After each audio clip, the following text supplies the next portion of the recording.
Después te digo, pues bienvenida Sofía al primer episodio de mi podcast que se va a llamar de Travesías.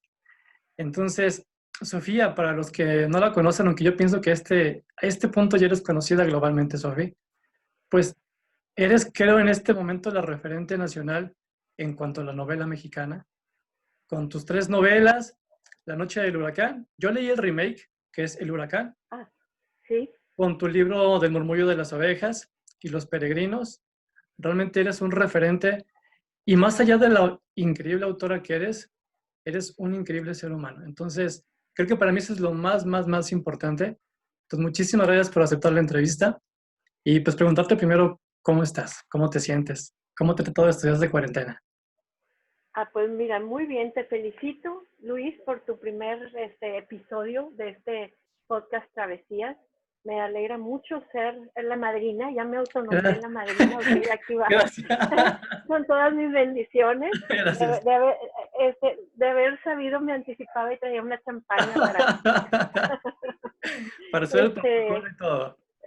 Sí, ¿y cómo me ha ido de cuarentena? Pues cómo nos ha ido a todos. Yo creo que todos tenemos la misma incertidumbre de cuándo vamos a terminar esto.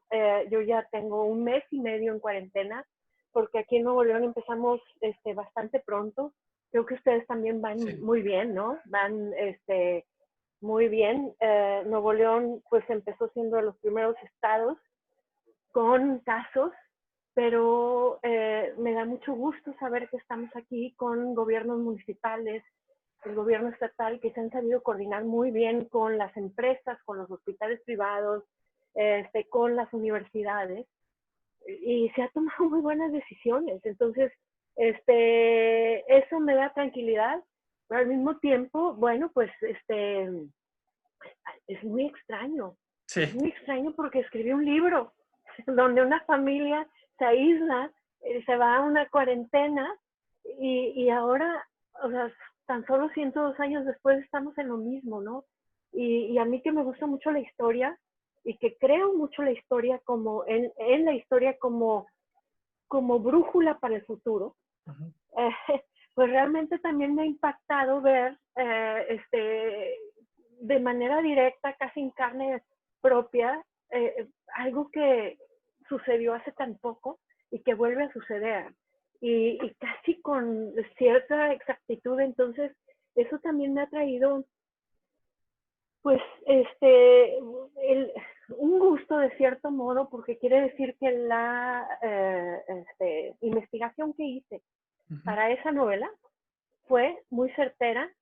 Y no nada más eso, porque después la extrapolación que hice de los datos fríos y estadísticas que arrojó mi investigación a la experiencia humana, pues ahora me da todavía mucho, me quedé muy satisfecha cuando la escribí, pero ahora todavía más, porque quiere decir que no solo fui a encontrar datos, sino a tratar de traerlos a la experiencia humana, a la condición humana, a lo que siente la historia, ¿no? Y era mi propósito cuando yo fui a escribir esa novela.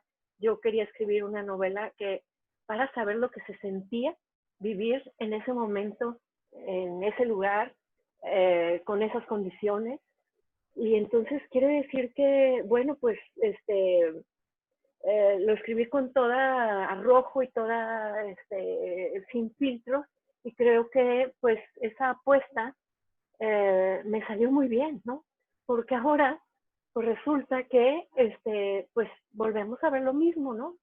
En El Murmullo de las Abejas, que bueno, este es un episodio, es que es algo que sucedió durante la revolución, y ahora pues no tenemos una guerra aparente, pero vuelve a suceder lo mismo, se colapsa el sistema muy fácil, los sistemas de hospitales, ya lo vimos en Italia, y en El Murmullo vemos cómo va por la calle el doctor Cantú lamentándose, que ya casi no hay doctores, que ya no hay enfermeras, que ya pues prácticamente es de los pocos que quedan para atender a la gente, y no sabe cómo ayudar, porque no hay ni medicinas ni vacunas. Y entonces sabemos que los doctores de hoy también dicen no hay medicina ni Sí. vacuna. y que además dicen, por favor, como el doctor Cantú decía entonces, quédense en casa, lávense las manos. Sí, es cierto. O sea, ha pasado 102 años y nos sentimos ahora muy civilizados y muy modernos, conquistamos el espacio, ¿no? Y seguimos con, no hay medicina y no hay vacuna. Sí, Y no hay hospital, o sea, y podemos, si no hacemos caso, desplomar todo el sistema de hospitales, todo el sistema también de funerario, ujú, que es como también vemos a Vicente, el enterrador en el murmullo de las abejas, pues también diciendo, pues, ya yo voy a párenle. volver a pasar por Sí, porque cuerpos hasta mañana, ¿no? Y que la gente saca los cuerpos a la calle. Ya vimos que eso pasó en, en, este, En en Ecuador. Italia, en España también. Y en Italia, bueno, pues Vincente, no sé cómo se llamaba, el que manejaba el camión, pero iban todos estos camiones llenos de cuerpos, ¿no? Ahora motorizados, y yo lo escribí, pues en una carreta, pero unos sobre otros, y finalmente, entonces ha sido eso muy impactante para mí. Y entonces esta cuarentena sí ha sido de mucha reflexión en ese sentido, en cuán vulnerables somos, porque no hay tecnología, no hay nada que nos cure lo humano. Sí, Y entonces desde el principio del tiempo somos humanos y seguimos siendo humanos, vulnerables. Qué maravilla, eso sí, porque esta familia que se va y se recluye, se aísla en el murmullo de las abejas, los Morales Cortés, pues se van por 3 meses ujú, y resulta que ellos no saben si va a haber vida después de eso, sí, si va a continuar el mundo, ¿no? Y nosotros ahorita, mira qué maravilla, estamos en la cuarentena, sí. pero esto sí tenemos a nuestro favor. Las redes sociales, toda la tecnología que cuando la usamos como recurso, como instrumento, Como una herramienta como positiva. herramienta, pues son la maravilla, nos recuerda que somos humanos y que necesitamos este contacto, ¿no? A veces me preguntan mucho sobre las redes sociales, porque de repente hay muchos que quisieran, no sé, prenderles fuego en una pira porque los arruinan y todo. Y yo tiendo a ser, bueno, es que hay de casos a casos y hay de decisiones a decisiones. Claro, Entonces, si decides que las redes sociales y la tecnología son tus instrumentos, entonces están muy bien, sí. pero no hay que permitir que nos conviertan en su instrumento, ¿no? Entonces, hay que andarse con cuidado con las redes sociales, pero ahorita mira qué maravilla, nos acercan, nos enseñan que no estamos solos, que continúa la vida, así es que pues muy bien. Entonces yo pues con mucho ánimo, trabajando mucho, espero que todo el mundo también, pero sí tratando de pues estar consciente de que debemos de hacerle caso a los doctores antes que al gobierno, Sí, porque ya definitivamente. todavía no es tiempo, todavía si ahorita no saliéramos, pues colapsaríamos los sistemas y no tendríamos quién nos cuidaría, ¿no?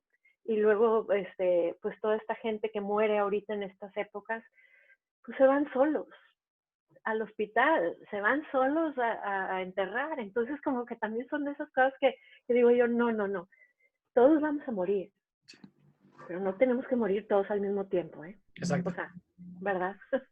Sí, sí, sí. Y yo, fíjate, Sofi, siempre que me preguntan de este libro, cuando me piden que por qué me gusta tanto, yo les digo que este libro me habla o nos habla. Y ahorita con esta época de la cuarentena que tú acabas de decir, yo le di una otra leída de las muchas que le he dado en la cuarentena y yo dices que es tan actual lo que me está platicando este libro que realmente por eso uno de repente puede tener ese diálogo incluso y esa introspección. Entonces es bien interesante que un libro de repente va a sonar un poco curioso, pero que un libro te pueda hablar en ese plano, en esa idea, pues. Entonces, por eso me encanta también ese libro, tú lo dijiste muy bien.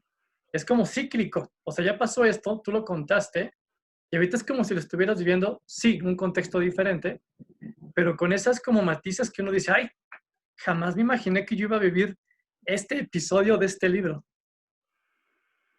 Sí, es lo que te decía, me parece que el ciclo fue muy rápido. O sea, en mi vida yo no he sentido lo creo firmemente, pero yo no he sentido este golpe directo de la historia diciéndonos, si te olvidas de mí, te golpeo, ¿no? O Sí, sea, y esta vez así fue. Sofi, antes de que Ujú. tú seas escritora, me gustaría que nos platicaras cómo fue tu travesía, porque, bueno, yo sé que realmente tú no te pusiste luego, entiendo que desde pequeña tu llamado fue escribir. Sí me gustaría que nos dijeras un poquito de eso, pero que nos contaras cómo fue que te decidiste realmente a empezar a escribir tus novelas. Cuéntanos esa anécdota de cuando tú te preguntaste a ti solita que dijiste, ay, chin, va a ser el fin del mundo y yo, ¿qué onda? ¿Qué he hecho? Sí, el fin del mundo. Este, y me gusta mucho decir esto, o sea, que nadie se espere a que sea el fin del mundo, ¿eh? A empezar o a descubrir lo propio. Pues resulta que yo soy de Monterrey y esto es importante, porque ser de Monterrey y ser de mi edad implica, pues, un estilo de vida en Monterrey. En aquel entonces, en los años 70, 80, no, Monterrey se dedicaba a la industria y a producir y pues a tratar de salir adelante. Y resulta que no se producía mucho arte. De las escuelas nos llevaban a paseos, pero a fábricas. Sí, No íbamos a ningún lado más que a ver cómo se hacía la Coca-Cola o la cerveza o los fierros de la fundición. Eso era lo que nosotros veíamos. De cultura, nada. Entonces yo nunca conocí a ningún autor, pero mi familia era muy lectora, entonces yo, antes que nada, yo era muy lectora. Eso no fue como que fue descubrimiento ya no. Desde niñita yo sé que soy lectora. Santa Claus nos traía libros, nos importaba no sé dónde, pero Santa Claus nos traía libros, algún juguete también, pero libros. Y entonces era algo como muy común en mi casa ver a todo el mundo leyendo. ya, Sin embargo, pues fuera de la casa no había con quién comentar un libro, exacto. porque no había muchos lectores en Monterrey, y entonces cuando no hay muchos lectores en una ciudad, pues tampoco hay tantos escritores. Y ahorita muchos amigos me dirán, ahí estaba yo por allá. Pues sí, pero en otro. Y o sea, no En otro nos lugar, habíamos, sí. exacto, no nos habíamos conocido.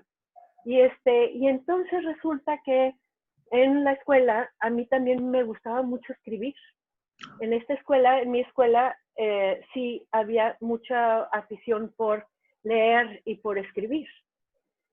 Y entonces era lo que a mí me gustaba. De vez en cuando que nos ponían a escribir, yo decía, sí, Bravo, sí. o sea, eso yo lo reconocía, Ok, pero nadie me decía, tú puedes soñar con ser novelista. Y así pasé la primaria, la secundaria, la prepa, todavía la carrera. Fíjate, la carrera estudié periodismo porque yo quería escribir. exacto. Ah, ok.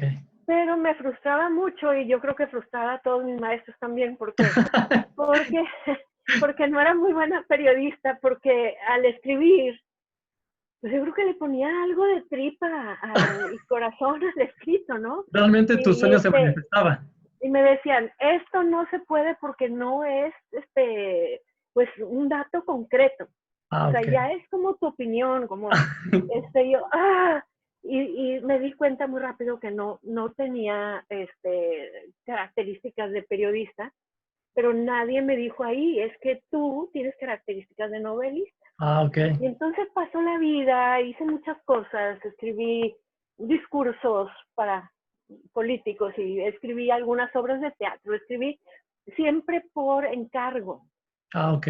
y comisionada, ¿no? O sea, escríbeme esto y escribe por proyectos y así. Y luego también tuve mi familia y llegó 1999, ya iba a ser el año 2000, se iba a acabar el mundo y resulta que resulta que en el Y2K yo me pregunté, bueno, no creo que se va a acabar el mundo, creo que la vida es más grande Sí. que unos números binarios, pero ¿qué tal si sí? O sea, como que sí diste un alto en el camino, un buen momento de reflexión, y me dije, si se acabara el mundo, ¿qué tendría yo para mostrar al final de mi vida, ¿no? De mi existencia. Y dije, pues muchas cosas, tengo una familia, tengo mis hijos, soy buena hija, soy buena esposa, buena madre, soy buena amiga, soy buena hermana, soy sí, y escribo muy bien, y he escrito muchas cosas, y a ver, sí, pero ¿qué es lo tuyo, lo tuyo? Pues lo mío, mío, que no es en función de nadie más, sino mío, así, desde el tuétano hasta la tripa, hasta el corazón, ¿no? Todo esto, ¿qué es lo tuyo? No, lo mío es escribir. Sí, pero ¿qué has escrito de lo tuyo? No, pues tenía muchísimos años de no escribir nada de lo mío, que fuera mío. Entonces, ¿qué es lo tuyo? Cuentos. Y quise volver a escribir cuentos. Y resulta que voy a una clase de creación literaria, lo cual ya habla de una ciudad de Monterrey mucho más sofisticada, porque ya había un taller de creación literaria, ¿no? Abro el periódico, veo la oferta de un taller de creación literaria, voy, y la primera pregunta que me hacen, ¿y tu novela de qué se trata? Casi antes de preguntarme mi nombre, y entonces ahí me di cuenta, se puede soñar. O sea, cualquiera puede ser novelista. Y yo, no es que alguna vez lo hubiera soñado y que no me atreviera. No, ni siquiera me había dado cuenta de que se valía que yo soñara con eso, porque soy de Monterrey y creo que de dónde somos también, y tiene un gran peso en nosotros, porque la ciudad también nos cuenta pues una historia sobre nosotros, ¿no? Sí. Y aquí la idea del arte, pues es que hay que ser productivos, y el arte no es productivo. O sea, así crecí. Y resulta que sí se puede ser muy productiva en el arte también, ¿no? Tener esta actitud muy regia en cuanto a la ética del trabajo y de la producción y de la entrega puntual y todo, pero ser artista. Y entonces ahí me di cuenta de que ese era el sueño, ese era mi camino. Simplemente ni siquiera supe alguna vez que estaba ahí ese sueño para mí. Con esa simple pregunta, todo cambió. Sofi, pero ¿cómo?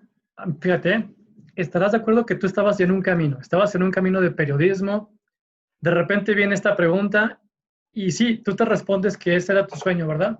Cuéntame, ¿te dio miedo? O sea, ¿cómo fue ese como cambiar o como virar? Porque de alguna manera te sacó de tu zona de confort, la que ya conocías. ¿Cómo fue, cómo se presentó ese miedo y cómo tú fue que dijiste, va, o sea, mi sueño es tan grande que yo voy por él? Mi sueño es tan instantáneo y tan grande. Exacto. Pues resulta que salí de esa clase, que yo no llevaba material para mostrar, Ok. no tenía nada, ¿verdad? Y salí de ahí, y en el carro dije, a ver, ¿de qué escribiría yo? Y entonces dije, escribiría sobre un viejo que se para en un puente a esperar que regrese el huracán. Y un México, y entonces a partir de ahí, un México que parece que es completo, pero no son puras piezas separadas. Un México que se duele de tantos estereotipos que nos imponemos y que nos creemos. Y un México que también ha sido muy lastimado por los estereotipos de fuera. Eso es lo que quiero escribir. Y no tuve miedo a empezar.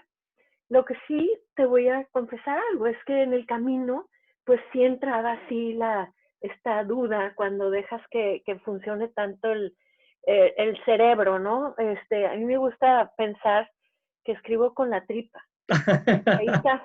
Que ahí está la creatividad, y de hecho la tripa en realidad sí tiene una capa de neuronas, ¿eh? Vayan a buscarla, Wow. van a ver, es cierto. Yo no sabía esto, pero después lo he descubierto y digo, Yo tampoco lo sabía, Sofía. Voy a ir a buscar. Resulta que yo siempre he pensado que se debe escribir con la tripa, porque de ahí viene la creatividad, la creatividad pura. Exacto. Este instinto que nos dice, dale por ahí. Vas a escribir una novela bien rara, pero tú dale por ahí, ¿no? Pero luego el cerebro no cuestionaba la manera en que yo estaba escribiendo la novela, me gustaba, pero cuestionaba todavía esta historia que yo tenía encima, como el pípila, esta de, pero, pero eres de Monterrey. Mm, Y todo el mundo te conoce en Monterrey y estás escribiendo estas cosas bien duras. Sí intervienen en estas cosas y además, ¿y qué tal si no terminas? ¿Y qué tal si no la terminas? ¿Y qué tal si no la terminas? Entonces, sí, ese miedo todavía lo tengo, ¿eh? Todo el tiempo ok. todo lo que he escrito es, ¿y qué tal si no lo terminas? Es como mi miedo más, primitivo a lo mejor, pero, cada vez me convenzo más de que hay que dejarse ir por este instinto, o sea, la tripa, ¿no? El gut feeling, ¿sí?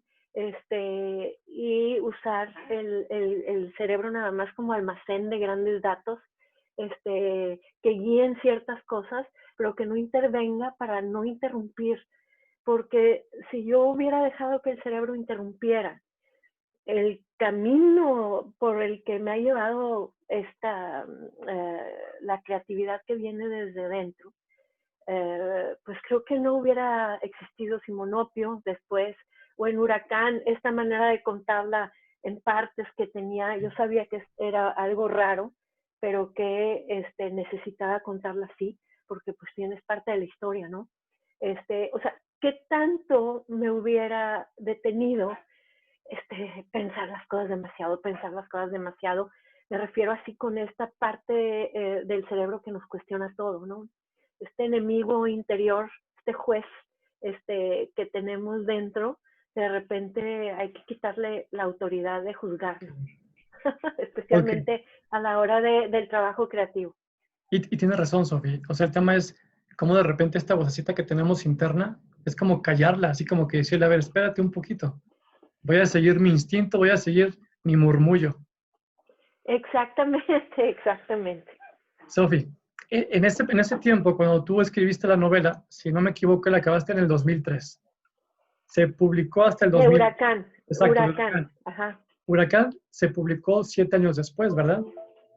sí. Cuéntanos cómo fue ese viaje, porque uno pensaría, ay, no, pues Sofía, ahorita la vemos y, wow, escribe y escribe, pero no fue tan fácil.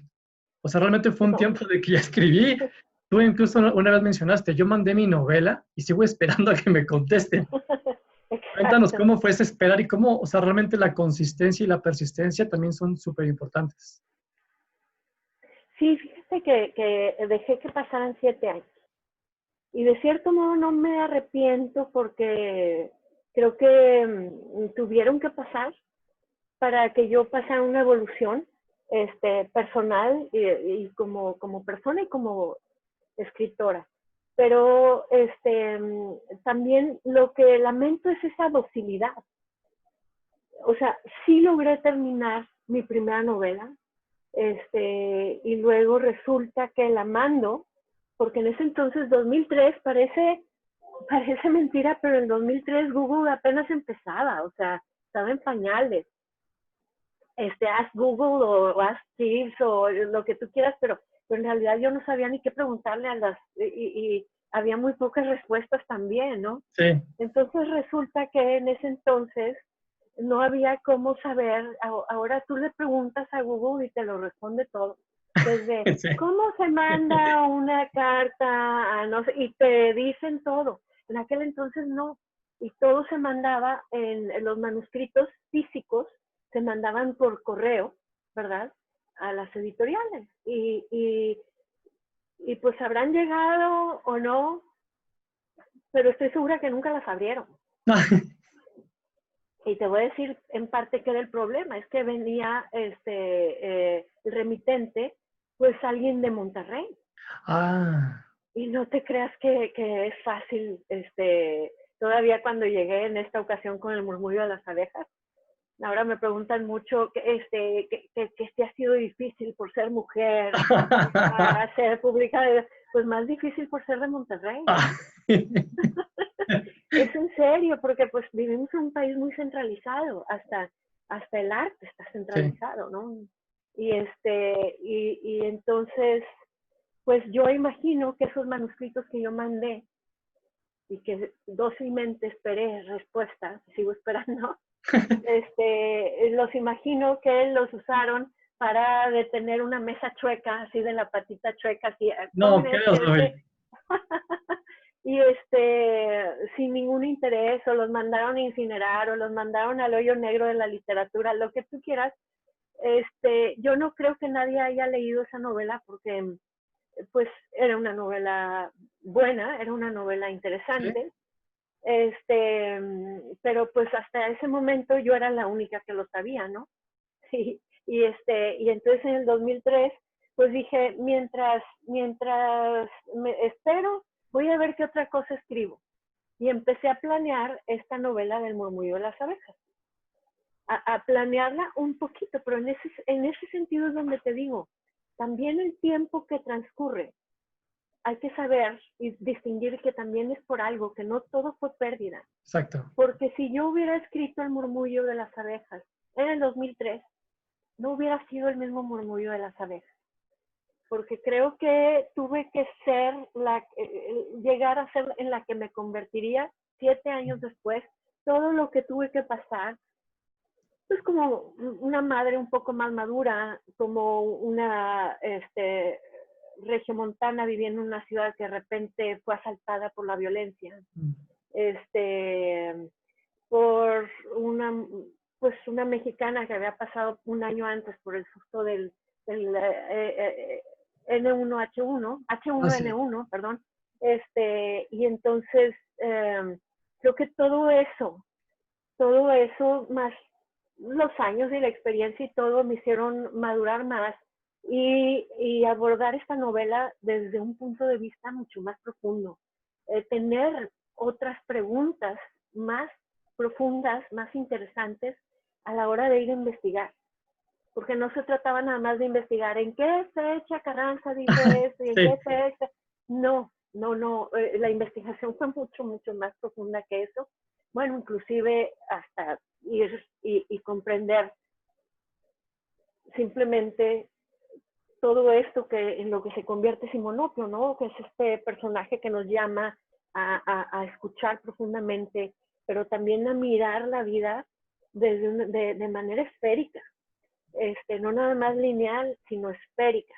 Y entonces a comprender que yo tenía que contar esta historia también para que la historia de México pudiera algún día llegar también a comprenderse de manera esférica.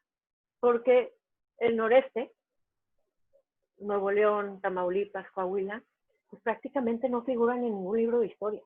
Sí. Y entonces eso quiere decir que soy de México, pero no soy de México. O sea, es algo bien curioso. Y eso quiere decir que México, nada más es este pedazo del centro sur de México. ¿Cómo puede ser eso, no?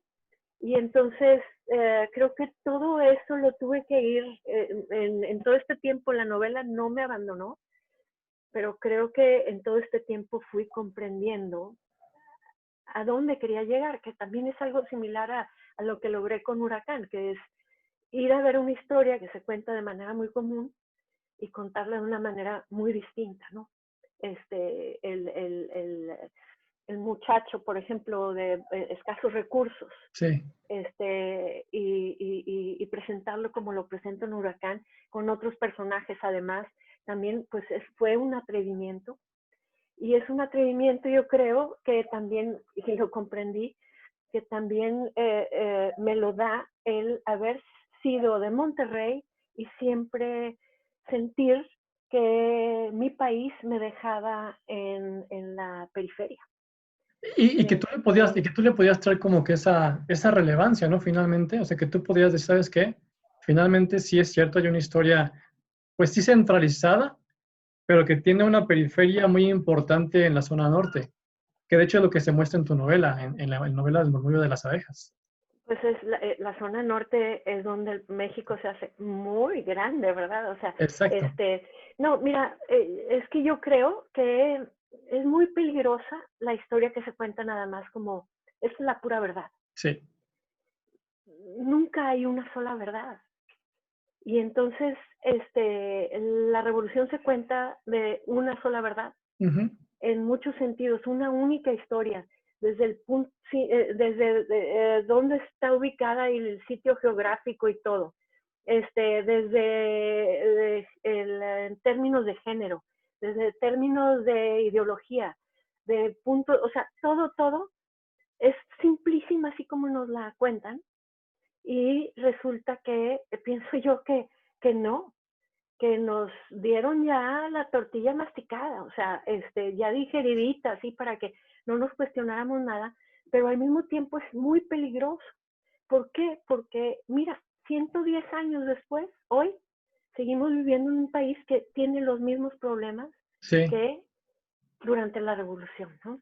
Las mismas narrativas, unos contra otros, los buenos contra malos, y yo pienso que México ya basta de que México se cuente de manera maniqueísta, que tiene que comprender que no es tan sencillo como contar los buenos contra los malos y sí. ganamos los buenos, y entonces es otra manera en que esta historia, así como se cuenta, pues nos deja fuera muchísimos, ¿verdad?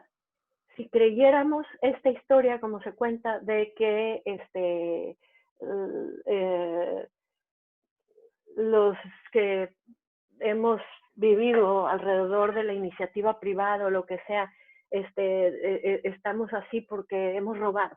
O sea, Exacto. O sea, es una narrativa muy peligrosa, sí, muy divisoria, muy difícil de después decir, estamos construyendo un país o qué, lo estamos haciendo que migajones, ¿no? sí. Y entonces yo prefiero un país que se cuente completo sin rechazar las verdades. Pienso yo que hay múltiples verdades que conviven a un mismo tiempo. Y entonces también por eso en el murmullo de las abejas convive Espiricueta Sí, con un la simulacro. familia Morales Cortés y toda su gente, ¿no? Porque yo quiero contar la historia del noreste y el punto de vista del noreste, y esto es bien importante. El punto de vista del noreste no, ¿cómo iba a ser igual que el del sur? Exacto. Si el momento histórico era súper distinto, el desarrollo era muy distinto, las libertades laborales eran muy distintas, la justicia laboral era muy distinta y muy avanzada en el noreste en este momento, Sí, más avanzada que en Estados Unidos, la claro. justicia laboral. Y esto es histórico, esto es de parte de mi investigación, no creas que es invento. Entonces, se chocan estos Méxicos. Y yo entonces traje a Espiricueta acá a chocar su verdad, porque al mismo tiempo yo digo, yo quiero contar esta verdad, pero yo no voy a negar que existió esta otra verdad. Exacto, O sí. sea, Sí. ¿verdad? O sea, sí existe, ese sufrimiento existió, existe, ¿verdad? Exacto, Eso todavía no, es todavía literalmente, me lo acabas de mencionar, es vigente, de hecho. exactamente. Y entonces, lo que sucede ahí es que y lo que sucede muy distinto a lo que es tradicional y aceptado en la historia oficial o inclusive en la literatura también. Es que yo digo, en el noreste, una persona como Espiricueta, pues es el antagonista, Claro, sí, ¿verdad?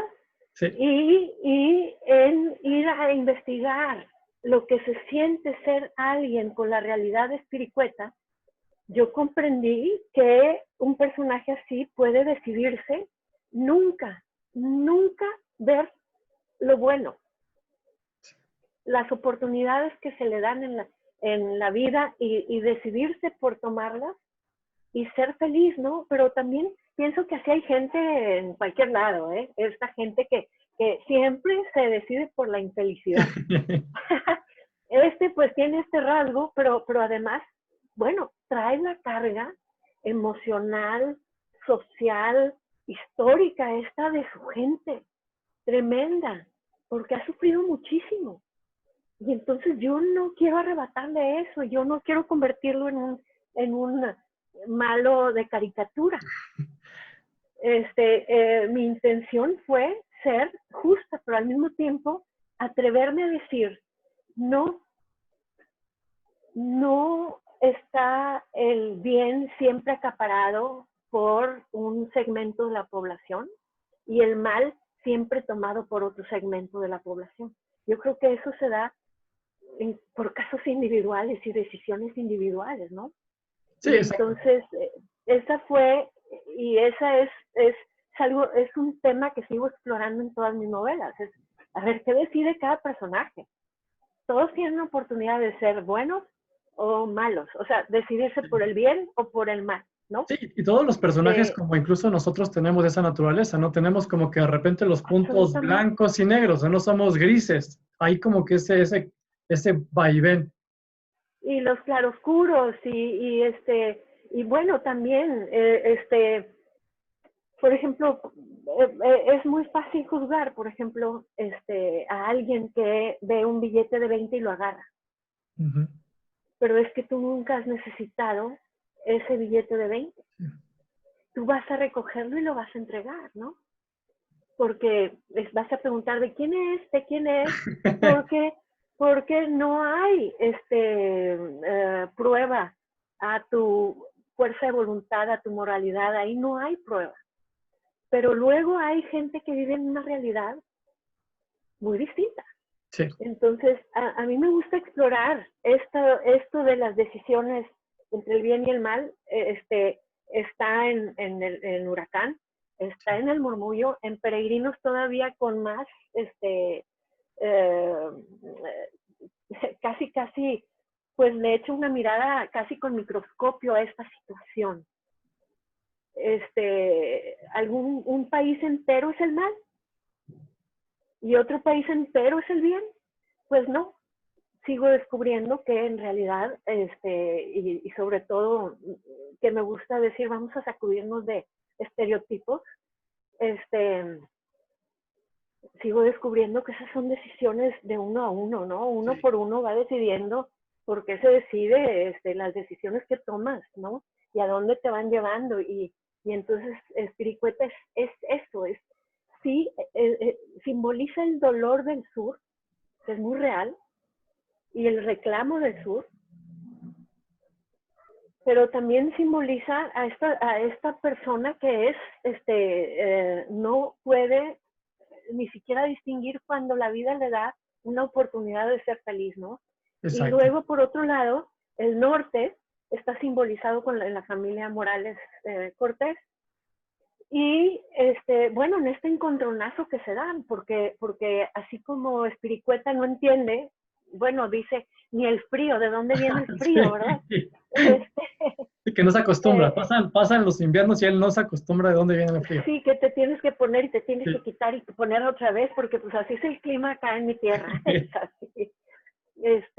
Y resulta que al mismo tiempo también acá los del norte, pues sí, muy característico, reciben a alguien que necesita ayuda, lo reciben, lo acomodan, le dan trabajo, pero quizá después ya no lo volvieron a mirar con profundidad y con tanta atención, porque pues vemos a Espiricueta siempre estar mascullando algo, ¿verdad? Él canta esta cantaleta así, que por cierto es real, existe esa canción. Pero la está cantando, y Francisco nada más, ¿y qué mascullas? Pero ni siquiera se detiene No le pone realmente. atención. Exacto, él está muy ocupado, él está en el mundo más moderno y él está en otra cosa, ¿no? Él La está siendo protagonista no productivo, lo Sofía, ve. como tú acabas de decir. Él está siendo Bueno, productivo. bueno, sí, pero al mismo tiempo es una crítica al noreste, porque sí, eres eh, parte de un país y quieres ser productivo y trabajas muchísimo, muchísimo, para salir adelante y crees que con eso basta. Ujú. Y creo que no.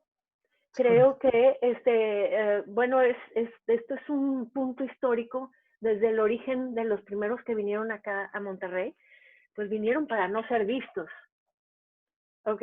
Esto es histórico. La gente que vino acá a colonizar esta zona no vino a lo mismo que vino al resto de México. Entonces, eso nos hace tener esta historia un poco particular y que me lleva a mí ahora a criticar. Bueno, ya pasó aquello, ya tenemos que dejar de decir lo que sucede en el resto del país, pues mira, ni siquiera están en los libros de historia, y voy a hacer como que no me sucede nada de esto. No, es decir, si lo ignoras, te va a morder, ¿verdad? Y precisamente, bueno, de eso se trata el murmullo, es si lo ignoras, si decides olvidarlo, y Francisco Chico precisamente es el símbolo, él simboliza la desmemoria, la amnesia colectiva por decisión. En Monterrey nadie recuerda cuál es su origen. Y Monterrey viene del campo. La gente de Monterrey, yo le pregunto a gente de mi generación en las conferencias que doy, y todo el mundo se cree de Monterrey. Y resulta que cuando les pregunto, y esto es algo súper interesante, cuando les pregunto, ¿quién es de Monterrey? Bueno, pues el 90% levanta la mano. Todo levanta la mano, ¿no? Sí, se sueltan a coro y tengo orgullo de ser del norte o lo que sea. Pero resulta cuando les pregunto, ¿y quién tiene de ustedes, que son regios, a dos padres que son de Monterrey?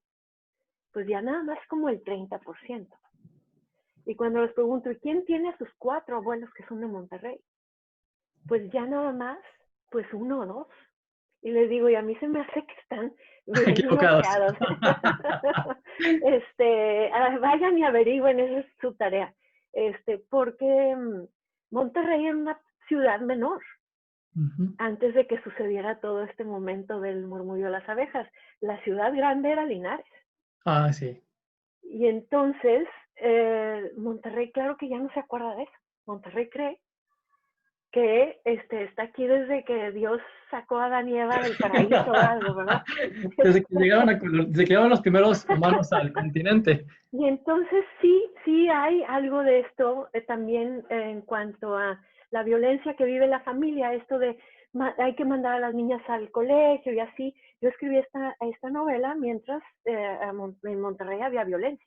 Ah, okay. Y también era esto, nunca habíamos tenido miedo, nunca había pasado esto, nunca habíamos querido mandar a los hijos a vivir fuera, nunca habíamos querido correr a vivir fuera.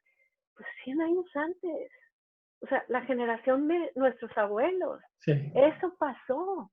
Pero olvidamos, y olvidar es muy peligroso. Muy peligroso. Y entonces, pues da oportunidad a que otros te digan lo que eres, ¿no? Exacto. Y entonces, este es mi llamado a Monterrey a decir, Francisco, levántate de tu lazy boy, sí. Ve y recuerda de dónde vienes y te vas a dar cuenta de que tu historia todavía sucede hoy. Sí. Porque las grandes ciudades de México se siguen llenando de gente que sale del campo porque el campo no los puede sostener. Será por diferente motivo. Sí. Pero es o violencia o hambre. Es lo que lleva a la gente a dejar sus raíces. Violencia o hambre. Y entonces, esa historia que empezó, ese éxodo del campo a la ciudad, que yo estoy retratando en el murmullo de las abejas, sigue sucediendo hoy.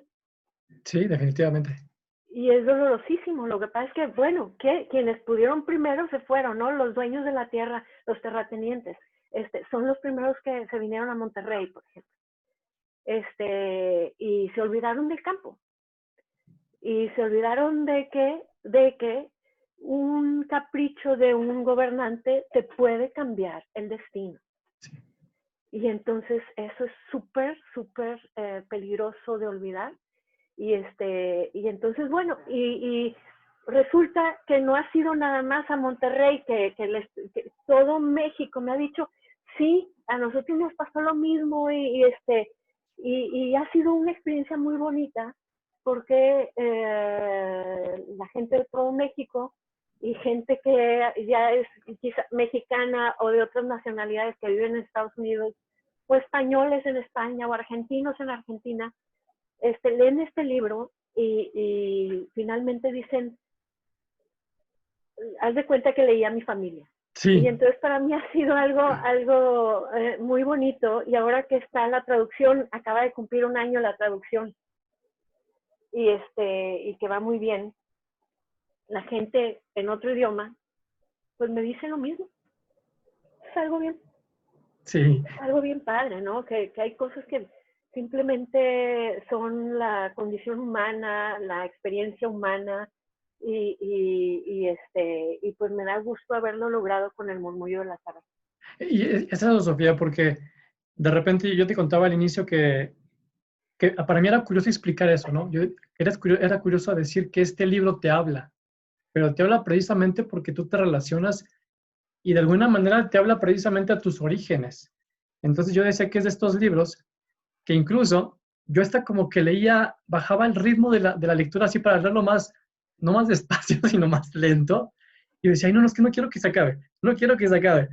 Entonces era muy curioso, ¿no? Porque este libro era precisamente, obviamente todos los personajes guardan su particularidad, pero es un hecho, y todos vamos a coincidir, que Simonopio tiene este simbolismo como especial, pues, porque realmente uno se encariña tanto con Simonopio que cuando acabas de leer el libro, dices, no es que lo extraño. Entonces, quieres volver a leer otra vez y dices, ay, no es que lo extraño. Y me ha pasado con toda la gente que le he podido regalar el libro. Y me encanta porque les digo, a todos nos ha pasado la misma experiencia. Entonces es bien bonito porque tú lo acabas de decir, ¿no? Alguna vez también dijiste en una conferencia, lo padre de escribir, pues sí, es padre estar haciendo la idea y todo, pero es como recibir ese diálogo, ese feedback. Entonces, yo te comentaba, este libro es un parteaguas en un aspecto personal y para muchos de mis conocidos. ¿Para ti también fue un parteaguas? ¿Es un parteaguas también para ti, Sofía? Absolutamente, porque esta novela la empecé a escribir en el 2010, la terminé en el 2013, la mandé a las grandes editoriales otra vez, a pesar de que aquí en Monterrey había quien me decía, no hombre, ya ni la mandes, nunca nos hacen caso allá y mejor déjala aquí porque ya para entonces había pequeñas editoriales aquí, muy respetables, pero yo quería volver a darle la oportunidad a esta novela, darme la oportunidad de publicar en el gran escenario, ¿no? De publicar en el gran escenario. Y entonces dije, no, voy a intentar, pero ahora sí, ya Google no era simple Google, ya era santo Google que te responde todo.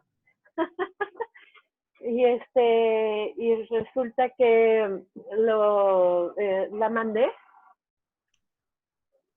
pero es algo muy curioso porque yo era la misma, o sea, la misma sin conexiones, sin padrinos, sin nada.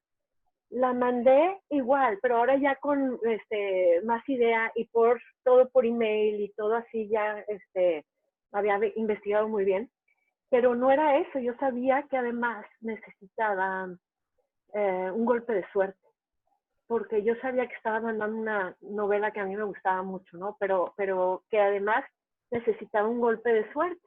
Mucha gente ahora me dice, no digas que fue suerte. No. Ya lo que sucedió después, no. Sí. Pero los editores reciben decenas de correos diarios y muchas ofertas de ideas de libros y ya libros terminados y así. Pero yo ese día, y se lo decía a mi marido, le decía, es que yo sé que si alguien le pica mi email, o sea, abre mi email, abre mi adjunto, lee las páginas que mandé en mi novela, no la mandé entera, no se hace eso, mandas un pedacito y así. Yo sé que me van a pedir el resto de la novela Sí. y cuando me pidan el resto de la novela, viste que los tengo en la bolsa. Eso era lo que decía, pero así, tipo en la noche, así cuando todo apagado, yo necesito encontrar a alguien que le haga clic a mi correo y que que todo vaya sucediendo, no eran varios pasos que tenían que suceder y sucedieron. Tuve suerte. Y entonces, claro, tuve suerte, abrió el correo, abrió el adjunto, leyó, me pidió el resto de la novela. En 2 meses estábamos firmando el contrato. ¿Por qué? Porque le gustó. O sea, y entonces me decían, pues tú de qué cerro bajaste. Y yo, pues de mi cerro, pero, o sea, ¿tú dónde? O sea, como que saliste de aquí por generación espontánea. Y yo, no, hace muchos años te mandé, hace 10 años, les mandé, nomás que el mundo editorial también ha cambiado mucho, ¿verdad? Son 10 años. Les mandé mi primera novela, pero pues sigo esperando respuesta. Thank you very much, ¿no? Y entonces, pues bueno, de ahí surgió todo, pero entonces de ahí fue una publicación tan bonita en el sentido de que les gustó tanto que dijeron, vamos a hacer algo en grande, algo que en México no siempre sucede. Y entonces casi al mismo tiempo que se publicó aquí, se publicó en español en Estados Unidos, en España, en toda América Latina y así, y pues con un tiraje muy grande aquí en México. Y luego me dijeron, pero además, ¿qué otras novelas tienes? Y yo ya estaba escribiendo Peregrinos y les dije, tengo mi novela esa que nunca quisiste abrir antes, ¿verdad? Por cierto, ahí está la novela. Y total, Noche de Huracán en su reencarnación es Huracán, Huracán, contigo sí. en Random House, también en Lumen, y entonces sí, El murmullo de las abejas, bueno, marca un parteaguas, un antes y un después, y la oportunidad que yo estaba esperando desde 10 años antes. Entonces So, sí, no fue fácil, tienes razón, exacto, no fue nada fácil, porque luego parece que El murmullo se publicó en el 2015, exacto, sí. luego Huracán en el 2016 y Peregrinos en el 2018. Entonces parece así como que voy como de rayo, Como que ¿no? No, arrasando. no, pues ya tengo 20 años en esto. Entonces sí, hay que echarle ganas. Sofi, no quería dejar este día que es súper especial y quería compartirlo con gente con la que también ha tenido la oportunidad de leer el libro. Entonces, si me Ay, qué permites, bien. les voy a dar acceso a la sala de chat, pues para que te agradezcan, te saluden, porque quiero también Claro. que se den cuenta de el increíble ser humano que eres. Entonces, si me permites, les voy a Claro. dar ahora entrada para que te vayan saludando, ¿va? Entonces, mira, a ver, ahorita están, adelante, está, si no me equivoco, mi hermano. Mi hermano es, pues si quieren ustedes, preséntense, chavos, para que saluden a Sofi. Entonces, adelante ustedes, si quieren, abran videos, abran cámaras y adelante para que saluden. Hola, Hola, ¿cómo hola. están? Hola. Adelante, ¿Qué Bueno, tal? adelante, Mucho chavos. gusto. Estamos esperando a Laisa, pero bueno, si quieren, iniciamos. Mi nombre es Juan Manuel Urban. Y antes que nada, pues quiero agradecer a Fer por darme esta oportunidad de conocerte, aunque sea vía remota, pero es una gran oportunidad. Y por a ti por brindarnos estos minutos, ¿no? Y pues nada, que me gustaría felicitarte por todo el trabajo. Sabemos de todo el esfuerzo, dedicación que conlleva, toda la perseverancia que has tenido para pues, hacer esto, ¿no? Todos los libros que has podido eh, darnos, regalarnos, las emociones que han despertado en nosotros. Yo leí El murmullo de las abejas y la verdad me provocó bastantes emociones. Es un libro que tiene alegría, tiene tristeza y muchos personajes emblemáticos desde mi punto de vista. Obviamente, como todos, ¿no? Yo me enamoré del personaje de Simonopio, la Sí, pareja de todos. Entonces, pues felicitarte y pues nosotros estaremos siempre ahí listos, ¿no? Para seguir leyendo y pues ahora sí que fascinado con la forma en que logras pues brindarnos todas esas emociones, ¿no?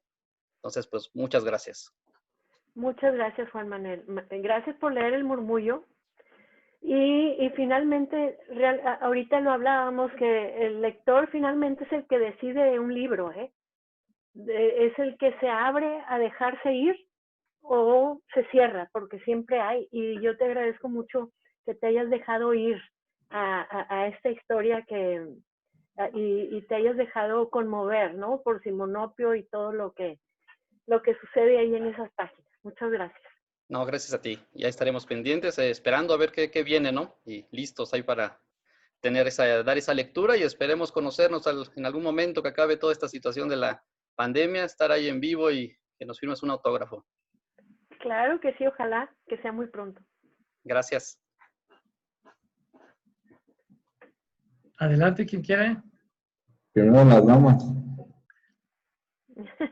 Laisa, Laura. Adelante, Laisa. Sí, yo, hola, un gusto, Hola. Sofía. Qué Hola, gusto Laisa. conocerte. Y antes que nada, agradecerte igual por ese libro que a mí me encanta, que es el del murmullo de las abejas. La verdad te felicito mucho porque moviste en mí muchas cosas y la verdad, pues, qué grato tenerte aquí con nosotros y que nos hayas permitido convivir ahorita un ratito contigo. Ay, muchas gracias. Muchas gracias por leerlo y por estar aquí. No, pues nada, mira, sí quiero aprovechar, digo ya que estamos aquí, Sí. para hacerte una pregunta. Claro. Quisiera yo saber cuál ha sido tu experiencia o perspectiva en este entorno de ser escritora y ser mujer. Pues fíjate que en cuanto a que yo me he topado con puras circunstancias muy favorecedoras. En mi editorial el trato ha sido abierto, no ha habido diferencia. Por ejemplo, a J.K. Rowling cuando escribió Harry Potter le pidieron que se cambiara de nombre y se tuvo que poner sí. J.K. Rowling, ¿verdad? Y acá no, fíjate, me llamaba la atención que además me dijeran cuando fui a la primera junta a firmar el contrato y a conocer a la gente y luego, bueno, también los planes que tenían para el libro hace 5 años, que querían, que querían que yo les hablara del libro y me decían, pero es para mujeres, ¿no? Y yo, no. Entonces, ¿para quién es? ¿Para quién escribes tú? O sea, ellos querían que yo escribiera para mujeres porque soy mujer. Porque es mujer, claro. O sea, porque como que el estereotipo, ¿no? Escribes para mujeres, todavía la mayoría no lo habían leído. Pero soy mujer, debo escribir para mujeres porque las mujeres son las más grandes lectoras en México. Son la editorial ahí, yo me enteré de que las mujeres son las que compran los libros, son las compradoras de libros en México. Okay. Luego se los comparten se los llevan a los novios amigos, o esposos. lo regalan o lo que sea. Y les dije, no, pues yo no escribo para mujeres. Y me dijeron, entonces, ¿cuál es tu mercado? Y les dije, miren, yo les voy a ser honesta. Yo escribí esta novela no como mujer. Yo la escribí como un ser humano que quiere contar una historia bien contada a otros seres humanos que quieren nada más juntarse a través de esto, de lo más primitivo que es contarnos una historia, ¿no? La comunicación. Y entonces le dije esta novela, yo la veo leída por gente de cualquier género, de los dos géneros, de cualquier edad, eso sí, niñitos, ¿no? Pero de prepa en adelante, hasta les platiqué de mi suegro que la había leído como parte de mis pruebas, de 92 años, y que la leyó encantadísimo. Entonces les dije, yo solo quiero tener este contacto humano a través de esta novela. Y entonces no me obligaron a un género, como mujer, sí, exactamente. Claro. Y ha sido algo bien bonito porque así ha sido. Yo no creo que deba haber, porque eres mujer tienes que escribir para mujeres. Y sí me he encontrado gente, pues, en este camino profesional, en el sentido de, tipo, ir encontrando el camino del murmullo, por ejemplo, pues es todo, le buscan el camino del marketing, ¿no? Y entonces me hicieron juntas con gente en en España, una empresa en España de marketing para que ya habían analizado la novela y que iban a hacer toda esta planeación. Y entonces el que leyó la novela me dijo, yo jamás había leído una novela de mujer. Y yo, Perdón. Claro. Nunca. Sí, no, nada que ver. Nunca, y la tuya nada más porque pues era mi trabajo, tenía que leerla. Si no, nunca la hubiera leído. Bueno, todavía el otro día me escribió, porque cuando me dijo esto, me dijo, me abriste los ojos. O sea, jamás me imaginé que iba a Qué encontrar padre. esto. Todavía de vez en cuando por ahí manda algún mensajito por ahí. Y, Sí. y me ha gustado mucho esto, porque yo pienso que la literatura más bien debe de borrar las fronteras Exacto, sí, estereotipos que no van. geográficas y las fronteras de la edad, las fronteras de los géneros, ¿no? Y entonces, pues sí, y por eso me gusta a mí mucho explorar estas novelas. También me han preguntado, ¿cómo es posible que tú siendo mujer escribas hombres? Pues, ¿cómo no? O sea, la mitad Sí. del mundo es mujer, la mitad del mundo es hombre. Vivimos todos los días de hombres, o sea, Sí, no quiere decir que no los conozcas. No, exactamente. Y si leer es un ejercicio de empatía, a través de la lectura sabemos que nos hemos podido convertir en gente que viaja al espacio, en una mujer anciana que no nada más se mece, en un niño o en un hombre que tiene ganas de matar. O sea, a través de la lectura sabemos que podemos ser quienes no somos. Pues yo también siento que el ejercicio más grande de escribir es ese, precisamente, tratar de sentir que se siente ser otras personas, ¿no? Y borrando Sí. esta Y frontera. transmitirlos a todos.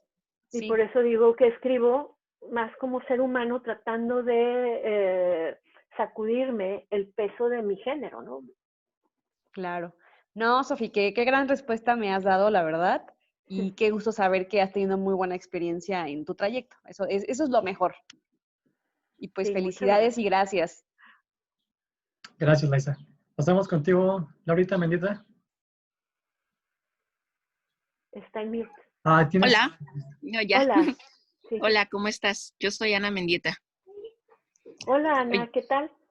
pues, antes que nada, gracias por habernos recibido a todos. Gracias, Luis, por la oportunidad. De verdad que tu libro llegó a mis manos gracias a mi hermana. Ella me lo regaló. Ella es súper fan de la lectura y ella vive en Puebla, entonces me dijo, te voy a mandar un par de libros para que los leas, ¿no?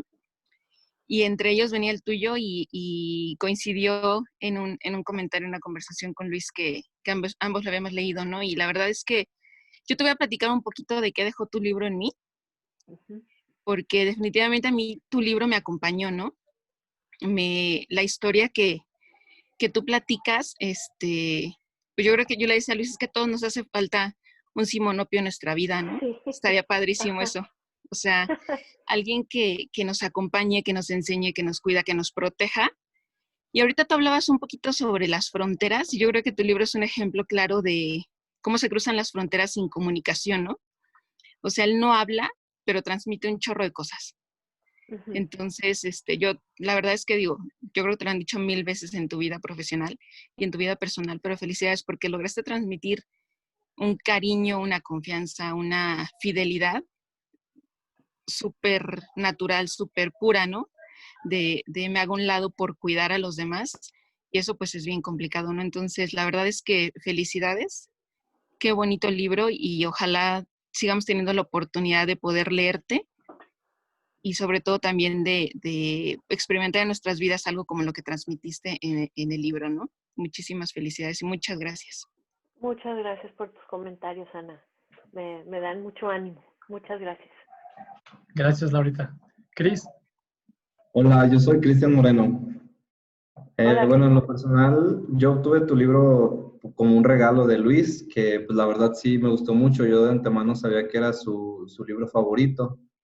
Y bueno, de hecho tengo yo creo como unas 3 semanas tal vez que lo terminé de leer, pero sí desde que comencé a leerlo me atrapó mucho la historia y me encantaba cómo Simonopio se iba desarrollando todo su ambiente, con las personas, con sus Francisco Chico.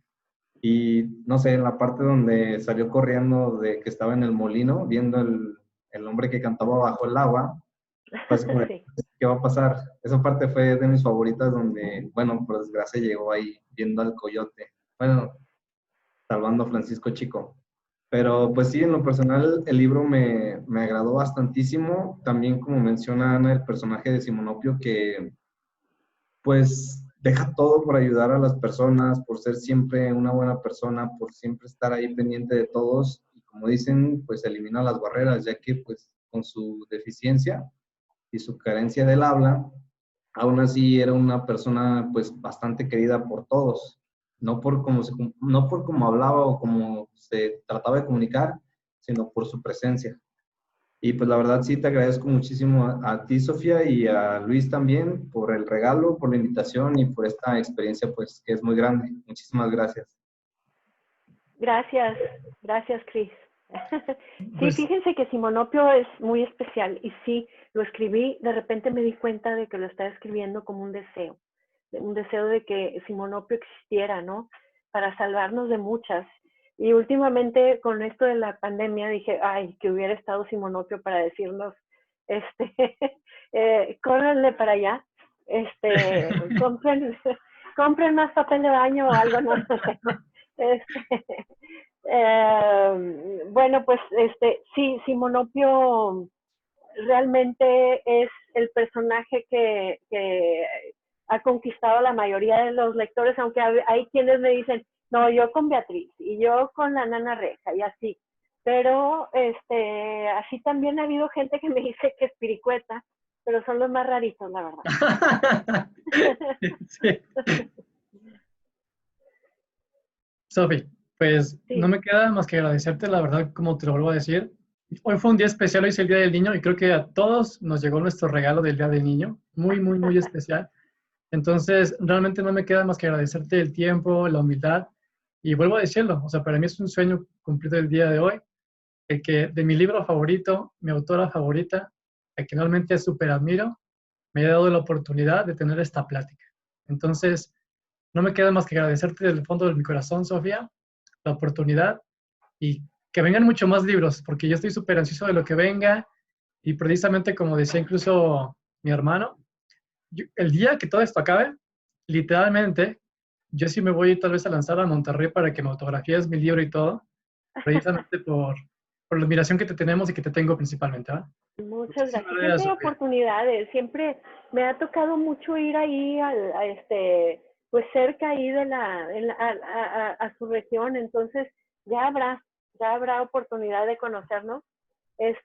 Ahora platícales, Luis, de mis otras novelas, porque se me hace que no la han leído, no las han leído Sí, no se las he regalado, pero acuérdense que también está el libro de La Noche del Huracán, que en el remake se llama Huracán.